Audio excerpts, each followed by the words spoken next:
fast progress, being able to make improvements in the different portions of your fight. And you know, I am always under the impression that there is something wrong with the fight. That doesn't mean that you're not a good fighter. That doesn't mean you're not making improvements. But I'm much more focused on what is wrong with it, so we can eliminate those things. We can, you know, it's was it Michelangelo? He was talking about David, you know, the sculpture. They say I just cut away everything that wasn't the sculpture. You know, this is kind of the same kind of thing. We just eliminate. You know, you just start chipping away, and you find out what's wrong with it, and you keep chipping away. And likewise, there is so much going on in this fight. This is such a complicated thing that we do, but there's always something to work on. You know, and that's kind of the beauty about what we do, is that there's always work to be done. And every time you start getting complacent about where you are and how well you're doing in a tournament, you start feeling pretty good about yourself. If you think you've arrived, then you need a more stringent evaluation. You need to go find that person out there who's going to totally kick your ass. And they are out there. Trust me. The problem is, as you get better, you start having success, well, success feels really good, right? And as you kind of get some success, it becomes more and more difficult to get back to that training mode, get back to that thing where you're like, okay, this can't be enough. I can't be as good as I want to be, so you've got to get a better evaluation. You've got to find out what's going on. And a lot of people have a hard time changing, because when you're having success feels really good. And when you've been successful, why would you want to change what you're doing and put yourself in a position where all of a sudden you're not nearly as successful anymore, and you're not having an increased body count as you did before, right?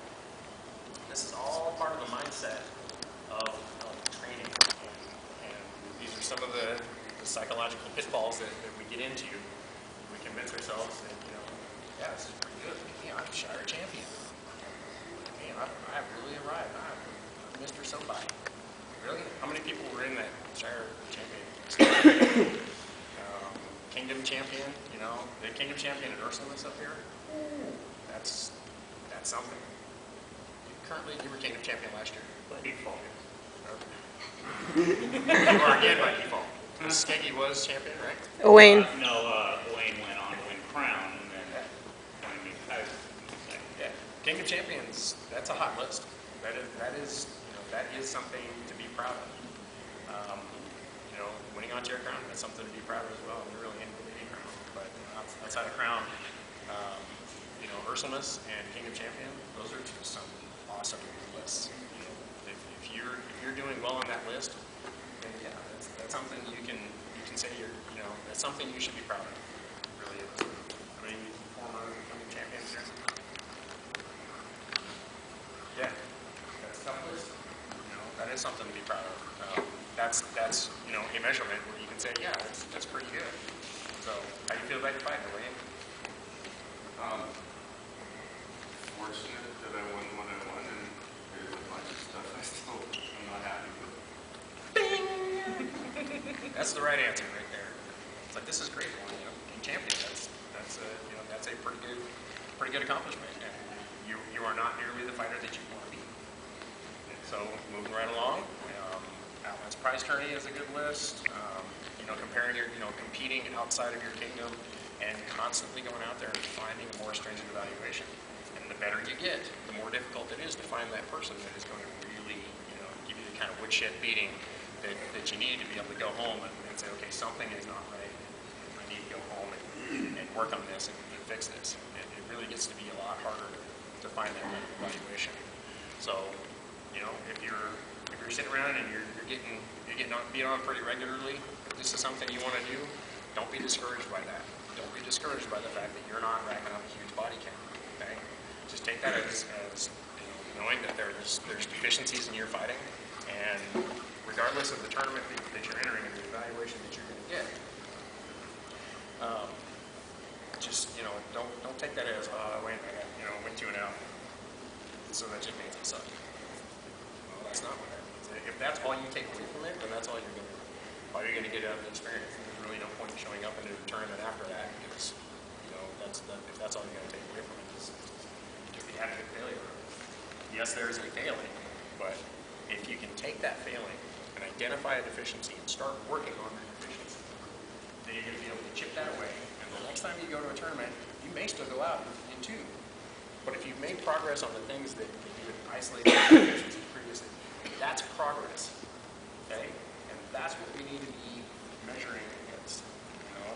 And that's why when we go to practice, you need to allow yourself, you know, the nice thing about practice in training is you can remove the competitive component that you get in tournament. Because in tournament, you have to be, that's your evaluation. You have to fight the fight you have, not the fight you wish you had, because you need a good solid evaluation. You need to know, where your fight is right now. And that's, the tournament is not the time to be changing things. As I go around teaching, I hear people say, "Mike, it should be neat if you could come down here, 2 weeks before crown." No, that's not really neat. I'd much rather come somewhere 2 weeks after crown than 2 weeks before crown. Because 2 weeks before crown is not the time to be changing who you are as a fighter, right? But you have crown tourney, you get a good solid evaluation at crown, and you figure out that one thing that you had a problem with. Then we can, come and start making corrections on that. And then you got 6 months to work on that thing and get better at that and try to get that into who you are as a fighter. And then go to crown and get another evaluation. Does this make sense? Is there any questions so far? Okay. That's the basic philosophy that I'm working with. Isolate and eliminate. Try to find out what's wrong with your fight. Go to the training. Go do the practice and try to work those things out. One of the things that Sagan and I both talk about pretty extensively is the separation between training and practice. Okay? There's a lot of people that think that training and practice are all one and the same. You go to fighter practice, and that's where you do your training. That's not true. The thing about practice, particularly with practice, I'm talking about sparring. I'm talking about actually being in armor and throwing shots full speed, full power, as you would expect to in a tournament. Okay? When you're doing sparring, there is still that competitive component that is involved in the fight, because there's an expectation that your opponent is trying to kill you, and you're trying to kill him, and there should be that expectation. Okay?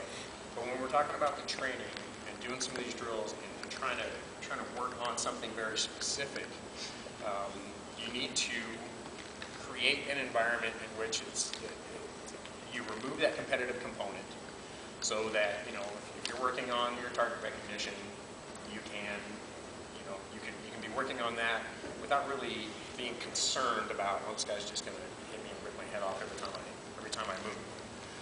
So if you can, some of the drills that we're going to be talking about today kind of set that scenario up a little bit, so you do fast enough and hard enough that it's real enough that it really actually, you can get a sense of how these drills and how the technique works again, during live combat.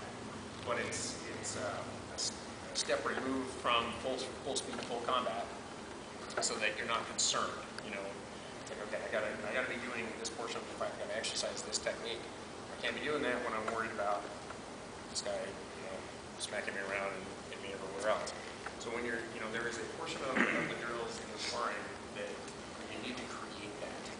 Now you definitely need to have the sparring. You need to have the full speed, full power kind of fighting at practice outside of a tournament, because eventually, once you've practiced the drill, once you've done the training, once we show you how to do it, and you go to do the practice and do the training and the drills, kind of get you a sense of how it's supposed to go.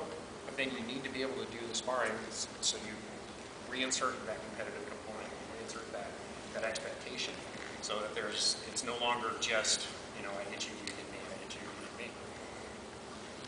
So you still have to have that. You need to have that outside of the tournament, so you can see what it's like to be striking at somebody who really is trying to, keep you from hitting you and hitting you as well.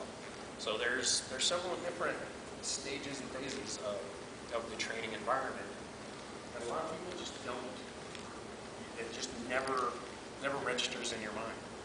I mean, I'm guessing typical practice for most of you is, once a week, you go to practice, you put on your armor, you fight all